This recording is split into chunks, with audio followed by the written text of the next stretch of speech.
जय हिंद। कल पढ़ाए थे आप सब लोगों को 4th चैप्टर का टॉपिक, उसी का चैप्टर ये भी है, उसी का टॉपिक है दहन पर संक्षिप्त टिप्पणी लिखिए। बोर्ड के एग्जाम में कई बार आ चुका है क्वेश्चन है। और उसके बाद दूसरा है इसमें टॉपिक प्रतिस्थापन अपक्रिया, और तीसरा टॉपिक है हाइड्रोजनीकरण। ये तीनों टॉपिक है, अलग अलग है, तीनों बोर्ड के एग्जाम में पूछते हैं, हर बार रिपीट क्वेश्चन होते हैं, इसलिए मोस्ट इम्पोर्टेंट है। आप सारे स्टूडेंट आप इस क्वेश्चन को बढ़िया से समझ लीजिए, अच्छे से आप लोग इसको ध्यान दीजिए। आगे देखते हैं, दहन पर संक्षिप्त टिप्पणी लिखिए, यानी दहन के बारे में आपको बताना कि दहन है क्या। सबसे पहले दहन का मतलब होता है जलना। कोई भी चीज जलना ही क्या कहलाता है, दहन कहलाता है। तो आइए हम लोग जानते हैं आगे।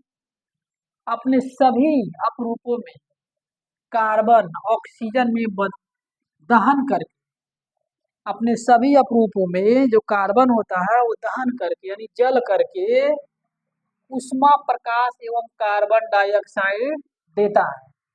यानी वो जल करके उष्मा में बदल जाता है, प्रकाश में बदल जाता है और CO2 गैस देता है।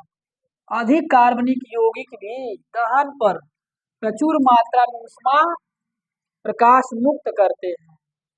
संतृप्त हाइड्रोकार्बन से सामान्यतः स्वच्छ ज्वाला निकलती है। जो संतृप्त हाइड्रोकार्बन होता है उससे स्वच्छ क्या निकलती है, ज्वाला निकलती है। जबकि असंतृप्त हाइड्रोकार्बन से अत्यधिक काले धुएं पीली ज्वाला निकलती है। यानी संतृप्त से स्वच्छ ज्वाला निकलती हैं और असंतृप्त से पीली ज्वाला निकलती हैं। धुआं जो होता है काले धुएं वाली पीली ज्वाला निकलती है। ठीक है, इसी क्रिया को हम बोलते हैं दहन। क्या बोलते हैं, दहन। एक बार और समझ लेते हैं।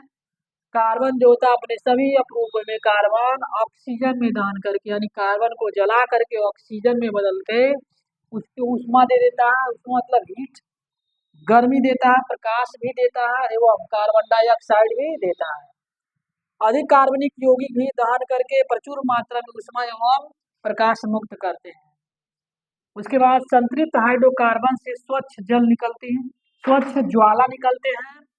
जबकि असंतृप्त हाइड्रोकार्बन से अत्यधिक काले धुएं यानी कि कहने का मतलब ये है कि संतृप्त हाइड्रोकार्बन से स्वच्छ साफ ज्वाला निकलते हैं जो सामान्यतः यूज होते हैं। मगर खतरनाक क्या होता है, असंतृप्त हाइड्रोकार्बन से जो धुएं निकलते हैं वो खतरनाक होते हैं, जहरीले होते हैं, वो काले धुएं वाली पीली ज्वाला निकलती है। ऐसी क्रिया को हम दहन कहते हैं। आगे हम पढ़ेंगे प्रतिस्थापन अभिक्रिया किसे कहते हैं।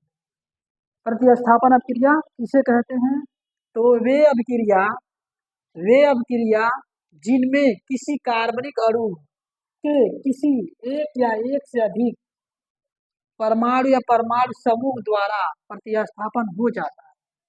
परमाणु या परमाणु के समूह के द्वारा आपस में जगह क्या करता है, बदल देता है। ऐसी अभिक्रिया को हम प्रतिस्थापन अभिक्रिया कहते हैं। उदाहरण में जैसे मेथेन, मेथेन की क्रिया सूर्य के धुंधले प्रकाश की उपस्थिति में क्लोरीन से कराने पर इसके एक एक करके चारों हाइड्रोजन परमाणु Cl द्वारा यानी क्लोरीन द्वारा प्रतिस्थापित हो जाते हैं। जैसे दिया CH4 मेथेन और Cl2 मिलाए और सूर्य के प्रकाश के धुंधले प्रकाश की क्या हुए हम उसके उपस्थिति में हम लोग क्रिया कराएं। क्रिया कराने के बाद क्लोरोमेथेन क्या हुआ, प्राप्त हुआ, किसके साथ, HCl के साथ। यही प्रतिस्थापित हुआ है, यही वाला। नेक्स्ट हाइड्रोजनीकरण किसे कहते हैं, हाइड्रोजनीकरण है क्या। तो आइए तीसरा टॉपिक हम बताते हैं। वह रासायनिक प्रक्रिया जिसमें संतृप्त कार्बनिक यौगिक जैसे तेल जिनमें डबल या ट्रिपल बॉन्ड होते हो, जिनमें डबल या ट्रिपल बॉन्ड होते हो में हाइड्रोजन मिलाई जाती है जिससे वे संतृप्त यौगिकों जैसे ठोस वसा में बदल जाते हैं, उसे हम हाइड्रोजनीकरण कहते हैं। जैसे धातु उत्प्रेरकों की उपस्थिति में होती है और इसका उपयोग वनस्पति घी बनाने जैसे औद्योगिक कार्यों में होता है। यानी हाइड्रोजनीकरण कलर का मेन काम क्या है? घी को बनाने के लिए औद्योगिक कार्यों में इसका उपयोग इस्तेमाल होता है ज्यादातर।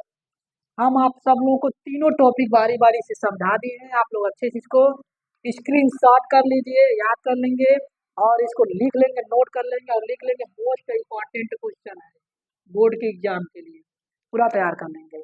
नेक्स्ट मिलते हैं आगे।